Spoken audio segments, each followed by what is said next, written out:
Okay, so I don't know if I'm gonna get through this entire section of the breathing exercises, but I wanted to get on here because I kinda wanna do some of these myself.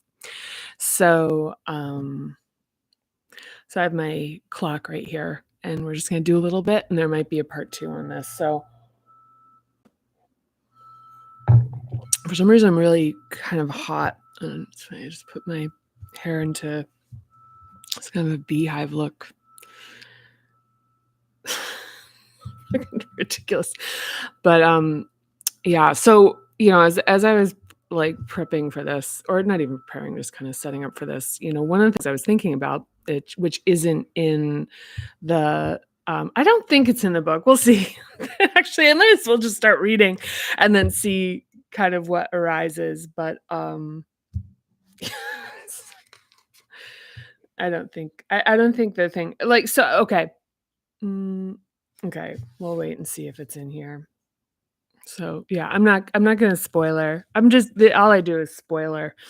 I kinda say, "Here's an additional thought," and then it's, like, literally exactly what's in the page. Um, so the breathing exercises that we have here in the techniques and exercises for the 4th hub are reception and gratitude breath, the breath ball, and resonance breathing. And so a couple things probably worth mentioning before we get in here is that so in like yoga practices, pranayama, like the breathing practices, are in many disciplines considered to be an advancement of the asana practice because of the subtlety in terms of like how they interact with the nervous system and spirit. And as a result of that, like advanced teachers are, often offer up like pranayama, like into like later into an advanced practice. And so breathing is something that is, you know, it's there's a deceptively simpleness to it because of the fact we're doing it right now. Um, and I guess like I'm just trying to think of a good analogy for it. Um We kind of like it's weird, it's like the thought is almost like because, if you can move your body that you could do, like, advanced gymnastics kind of thing, like, kind of what's accessible, and when you think about what breathing is it's one of, like, the place where we find the bridge between all of these different facets that we're talking about, specifically with reflex, emotion, and logic, and that breath can actually be,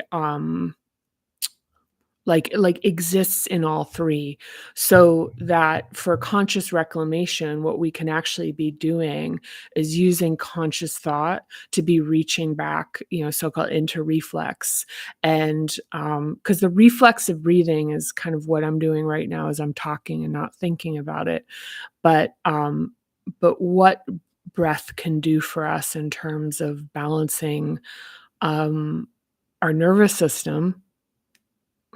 I'll just leave it at that for right now, um, in ways that are both kind of like gross with an E at the end, and also kind of like sublime and subtle. You know what?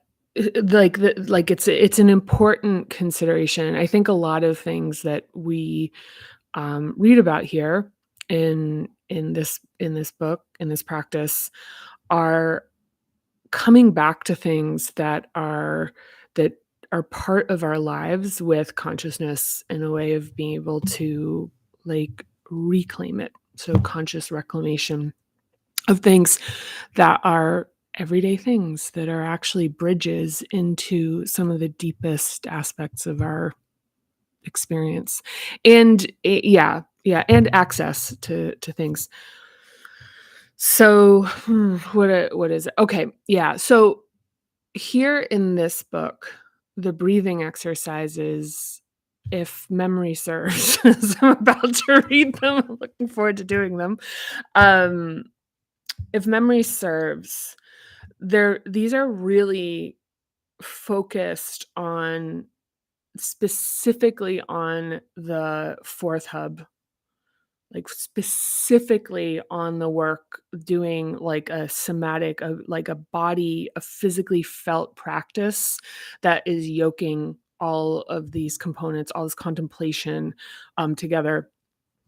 And so they're not particularly advanced, but what they're doing is pointing into, like, they don't have to be, actually. They're it's not, like, advanced. They don't have to be. I think that might be all I have. One thing, I don't know if I've mentioned this before, but this cup I'm drinking from this morning, so it's Saint Michael and, like, Catholic, and when I was writing the book, I ordered these cups online. Not these cups. I ordered a cup, and I also have a T-shirt of it, which is this kinda cool, like, overlapped rainbow of different bodies doing yoga and different, like, skin tones, and it's, like, red, orange, yellow, green, blue. So, it's, like, in with their little outfits. So, it's, like, kind of this, like, beautiful kinda, like, cup, and it wraps around the sort of that formation. So, I'd ordered that cup, and it came and I think I'd ordered it was one package. It was like when I ordered it, it was, like, clearly going to be one package, and when it came, it was 2 packages, and yeah, what was that? There wasn't 2 cups. I think it was, like, a cup and a shirt with the same graphic on it, but there was, like, 2 packages. This story is getting drawn out, and I hear it as I'm even saying it, but, but one of the packages was 2 of these cups, with Archangel Michael. One of them was broken and one of them was intact, and it freaked me out. I was really freaked out about it. I was like, "Oh my god," because I was super in a, like, very liminal, sensitive state when I was writing and developing the book, and, um,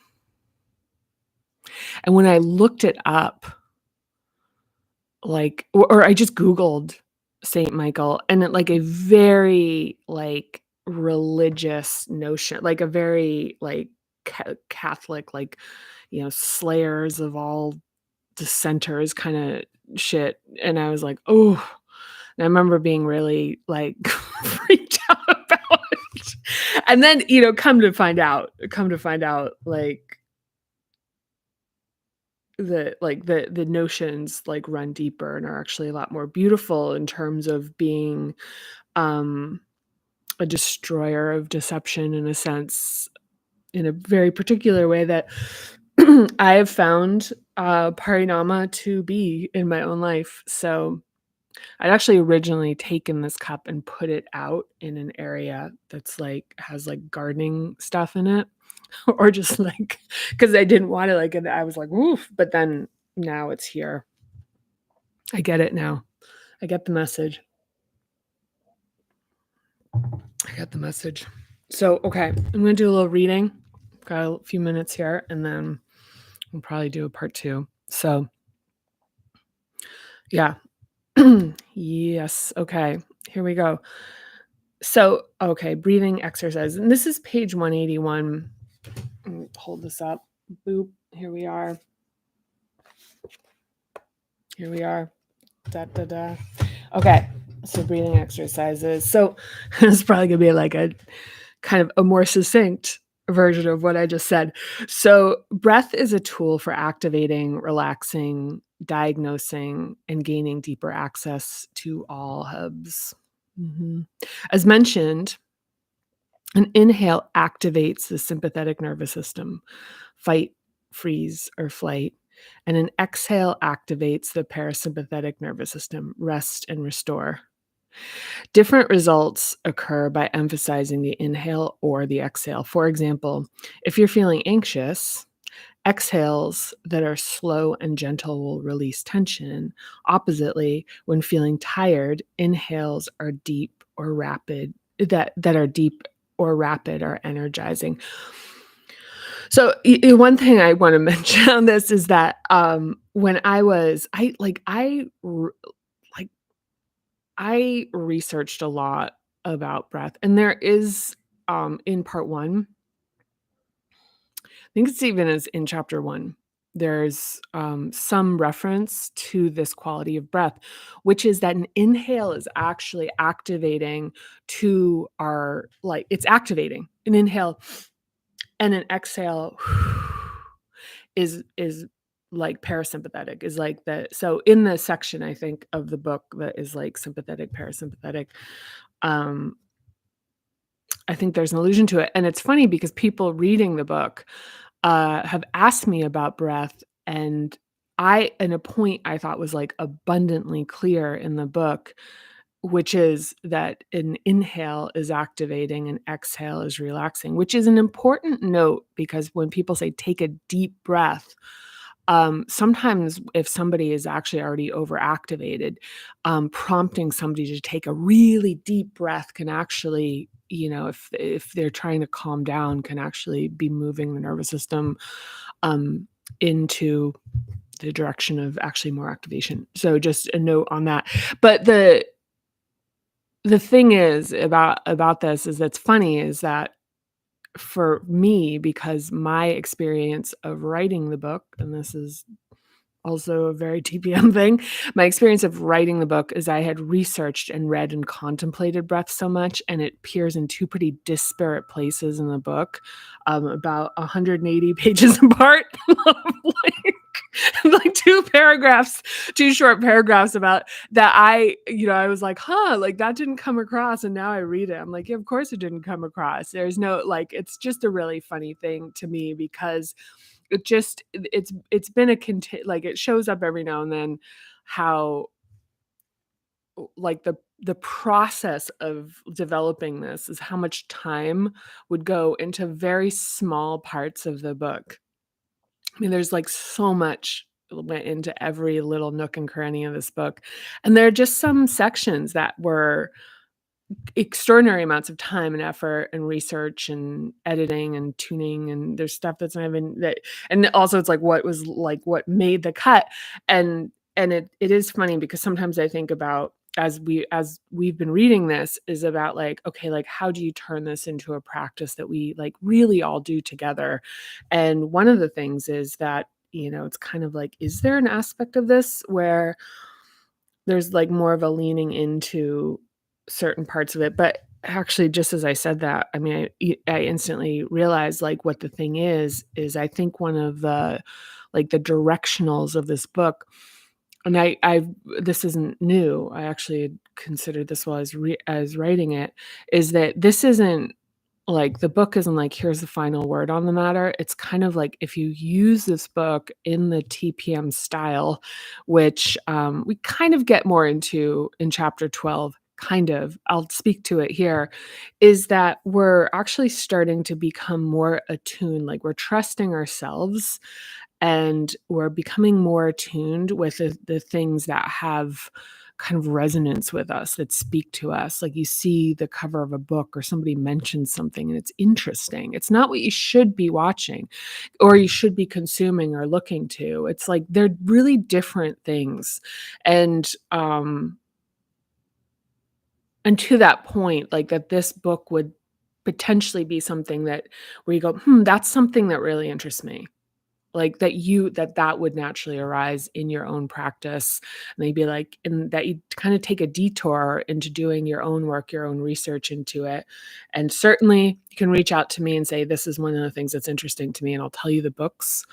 They're in the bibliography, but not organized by section, they're not indexed in that way. But also, you don't even need to reach out to me. It's kind of like once you kind of spark the interest in things, stuff tends to kind of like show up in a way. Yeah. Yeah. So I don't know. It's a little bit of a yeah, yeah. I mean, it's what comes up. Like I mean, my gosh, how long have we been going? It's like 15 minutes, and I've read one paragraph, so we're just ripping through this. So, okay, I'm gonna just get back into reading. So tightness in the chest and diaphragm interfere with how deeply we can laugh, cry, and orgasm. Opening the chest and expanding lung capacity has benefits in many layers of life. Doctors have long noticed that depressed patients present with shallow breathing and hunched upper backs with shoulders reaching forward as if to protect the heart. Grief and sadness literally can take our breath away, and without expressing these feelings, they can get trapped in our bodies. So, breathing, like all conscious reclamations, uses something familiar to gain greater access to deeper layers of ourselves. Breathing is an activity that loses its spectacularness because we do it all the time. The profound revelation that our breath has persisted through every hardship of our life is evident of our inherent worthiness, and that the love we seek always surrounds and fills us. If we increase our activity, heavier breathing happens without conscious effort. Unconscious breathing activates and relaxes the body in response to activity. So, with every breath, we balance between charging and discharging, energizing and relaxing. When we make our breathing conscious, we have a chance to take control and shift excitation and relaxation out of autopilot. So, I mean, one of the thing I think there's 2 parts to this, and one of the things that just came up when I was reading that, and it kind of distracted me as I was kind of making it through the last few sentences, is when you think about hiding, you hold your breath, Like, I don't know if you remember, like, don't make a move, you hold your breath, and there's this quality of the stuckness of that, like, of being like and even, like, the intake of breath, like, and that tightness, getting, like what like just in terms of an adaptation, like what like restoring the dynamism in our breathing and the capacity of it, like building the capacity to be able to breathe more deeply and getting the diaphragm to have more fluidity, because you can find where, like, if you laugh or even when you cry, where it stops, and some crying happens like right up here, right? And then here you could be like, and then it's kind of like there's like there might be like with a crying there might be like heaving, and then like there's more movement in the body, and there's like I can't like that so, and we'll get into this when we talk about like crying as an exercise here, but it's kind of like it's like moving these expressions to be more robust and full body, so they're not there isn't the holding the breath like I'm gonna get caught, like even the thing of like crying, like this is embarrassing, it's embarrassing to cry, so like, and so it's like, it's like that stuckness where it's like there's something that's welling up that is like that wants to be felt, wants to be experienced, and it's getting like stuck. So all the times like we either didn't cry, or all the times that we like cried, but it was just sort of like the water leaking out, sort of, like maybe the nose running or whatever, like the things we just can't, there's like no way to sort of like stop that up too much, that those things, in Ayurveda, um, there's, belief that you just don't hold anything in, like, so it's kind of like culturally, it's like farting and burping and like, and just, and like, you're never like, there's like a notion that like holding that in is like unhealthy. So where was I going with this? I don't know. Um, oh my gosh. Where was I? don't know.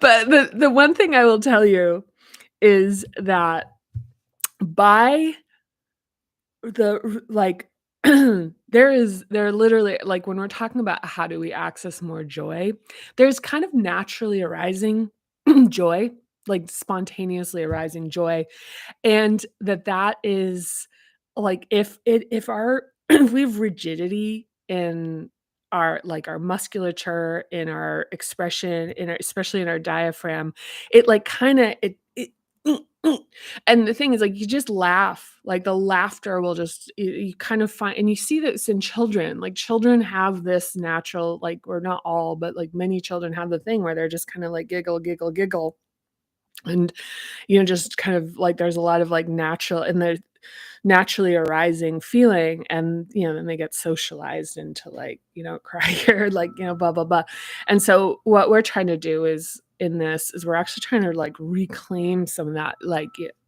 that, like, natural arising of aliveness, and so we can do that through increasing our capacity for breath in a way that's just pretty, like, simple and nice, and then also having some awareness of it so we can, like, sort of craft with it as far as, like, using it as, like, a tool for relaxation or activation. So, okay, so our programming from early in life informs our reflexes that over time may have become maladaptive as fear, guilt, and shame because shadows and influence that because and become shadows and influence our unconscious and subconsciously generated behaviors. If you want to relax, inhale to the count of 2 and exhale to the count of 4. May have been longer than 4. If you want energy, reverse it and inhale on the count of 4 and exhale on the count of 2.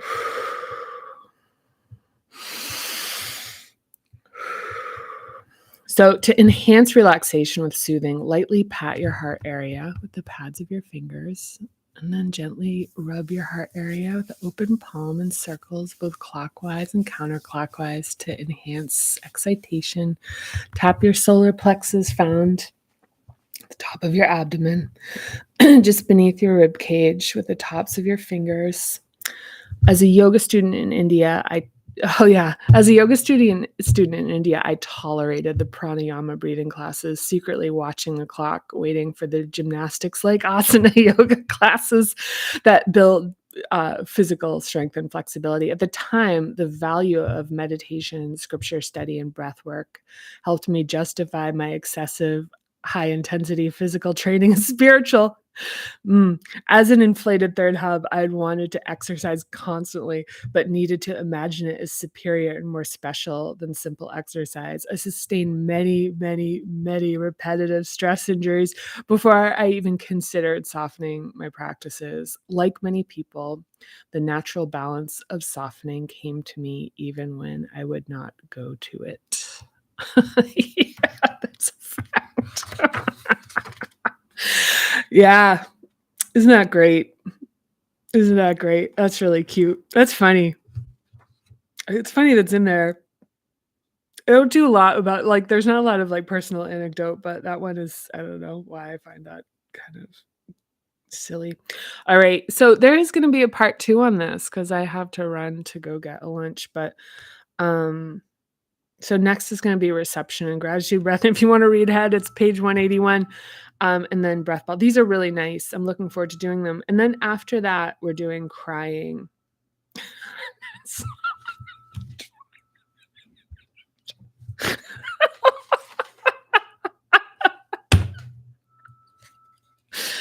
That's pretty great. Okay, I'm gonna let you go for now. Thank you so much for watching. I appreciate you so much. I can't wait to hear anything you have to say about this content. I love it. Mira, shout out, MVP. Um, Kristen, thank you. And yeah, thank you, and I'll see you really soon. Okay, bye for now.